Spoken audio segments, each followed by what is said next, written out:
Category 6. Profit Testing and Experience. Fall 2024 Question 4 is a clean 2-year term with pre-contract expense, lapse, hurdle NPV, and uses of profit testing. Spring 2024 wraps a deferred annuity with return of premium and early lapses. April 2026 and Fall 2023 put joint survival inside the profit grid. Fall adds gains by source.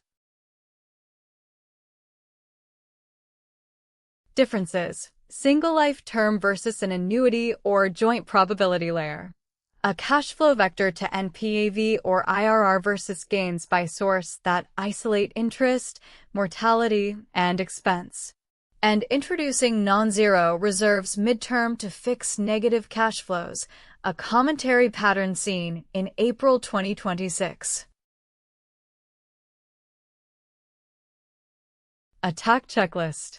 Build year K cash flow, premium minus expenses minus claims minus change in reserve, accumulate at earned I, form the signature as survival times emergent profit. NPV at the hurdle, margin equals NPV over EPV of premiums, IRR if asked. For gains by source, change one actual assumption at a time.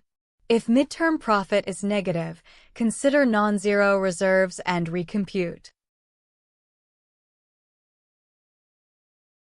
Grounded variance. Solve premium for a target IRR or margin, and Excel term profit workbook as question 1, or LTC and immediate needs annuity profit. Drill the 4 prior profit questions in ladder order next. That is the strategy map for this category. Next, climb the prior exam ladder for this family in the companion markdown.